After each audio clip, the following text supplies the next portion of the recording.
Hello everyone, Ben Runo here, and what I wanted to do today was just talk a little bit about my PS2 collection, which is probably the biggest of all the collections I have. And there's a little bit of a story between, well, for each and every game that I have on this list, and it's growing every day. But let me just show you some of the games that I have already, and a lot of them are ones I've previously played. This game right here is called Orphan, Scion of Sorcery. Now, this game is actually based off an anime of the same name, just Orphan, and it's an okay anime, but the game itself is great because the game itself takes on its own story. It's not based off the anime really, so to avoid any spoilers, you start off the game and you're immediately thrown into a mysterious environment where you've got to defeat lots of enemies and figure out the answer to what's going on. And it's really intriguing, and you're going to find yourself really liking this game if you play it.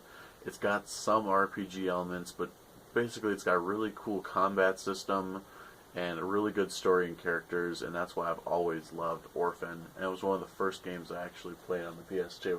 Very good, highly recommended. Next game I have here is Super Monkey Ball Deluxe. So, what is this game? Well, it's basically a Super Monkey Ball game with a deluxe at the end. There's a lot to this game. The story mode's extensive and difficult, and the story is laughable, so don't think about that part. Also, there's a lot of stuff which I haven't gotten into, but there's a lot of like time trials and different multiplayer modes and things like that. So the multiplayer is in fact extremely fun. You gotta find somebody else who likes Super Monkey Ball, but it's really fun to play the multiplayer, and the single player campaign is also a really good challenge. So if you pick up this game and you like Super Monkey Ball, you're definitely gonna like it. Next, we're talking about Crazy Taxi. Yeah, I actually haven't spent much time with this one because I spent most of my time with the Dreamcast version, but it's a pretty faithful port. Graphics look good, it works well. I really like it, really like Crazy Taxi. If you haven't played Crazy Taxi and you have a PlayStation 2, get this. It's a great game. Next we have Metal Gear Solid 2. Another great PS2 game, which a lot of people already know about, but this game it got a lot of flack because it takes away Snake not too far into the game, but the gameplay is pretty solid. The story is really good, like with all Metal Gear Solid games. It's just a really fun game to play. If you haven't played this game, go out and play it. Everybody knows about Metal Gear Solid. Next we have Resident Evil Code Veronica X for the PlayStation 2. Well, I really love this game, and I've gotten quite far into it. I haven't beaten it yet, but I've been very impressed with what I've seen. The graphics are good, the environment's intriguing. It's definitely a 10-year-old game, but it's still really fun to play, and I really enjoyed myself. If you like Resident Evil, you're definitely going to like Code Veronica X.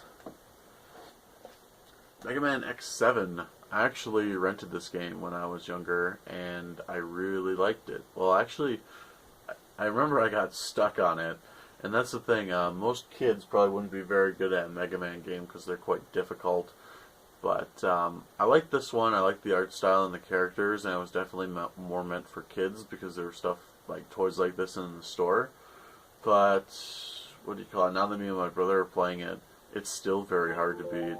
So, I mean, good luck with Mega Man X7. I love Mega Man games, so I'm going to keep going at it, but I'm nowhere near the end yet, but it's very solid mechanics for a game so far. Except for Axel, which is the new character. When he copies other characters' abilities, it sometimes can take what seems like years to get the ability to take hold. Next we have Mega Man Anniversary Collection. Yeah, you can tell I'm a Mega Man, alright. Another really good game, compiles at least 10 Mega Man games on one disc. As you can tell, I haven't gotten very far in it because it's a very difficult game.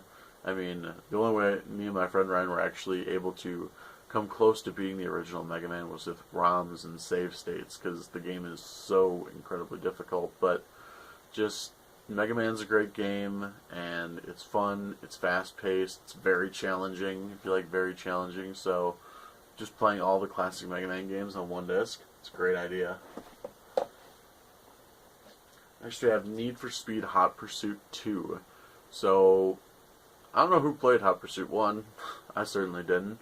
But this game was really popular with me and my brothers when we were very young. And it's just a really fun arcade-style racer. The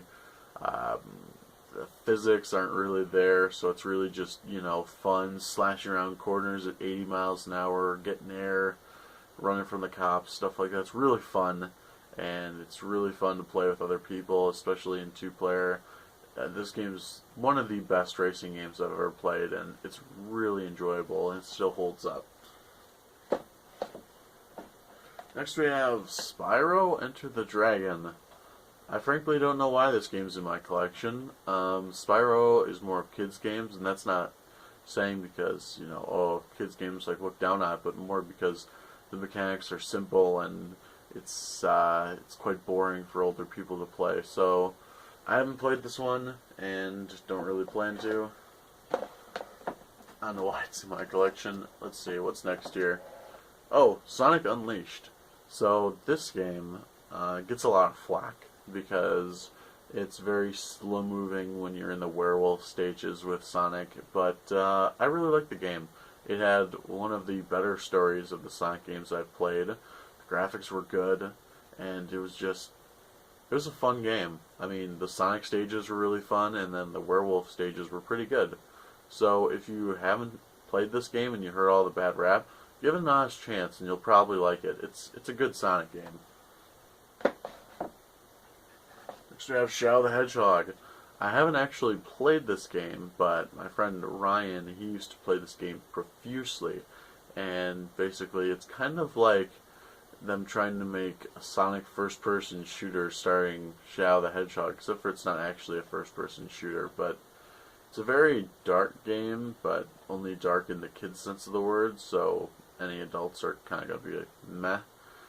But the mechanics are okay, and stuff like that. It's not really much to speak of here. Can't really recommend or not recommend it, because I haven't played it yet. Let's see, next we have Demon Stone. Picked this one up at Pawn America. I have not played it yet.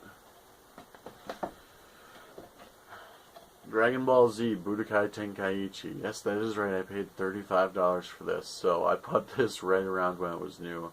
And little did I know this is actually one of the lower performing Dragon Ball Z games. But it's a really good game. Out of all of the Budokai games, I really like this one the best. And I played the most of it.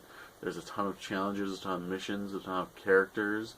It just feels like the most complete and well-rounded, and there's just so much you can do and so many missions to complete.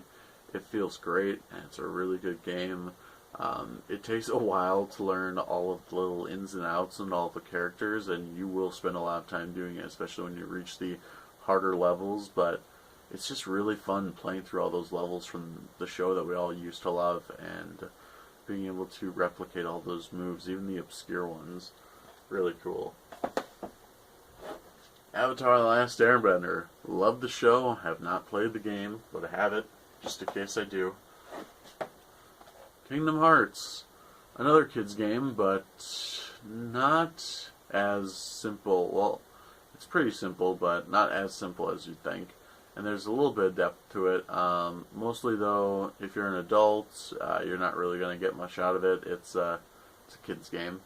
But it's got Disney characters, so if you're a big fan of Disney, you can play it.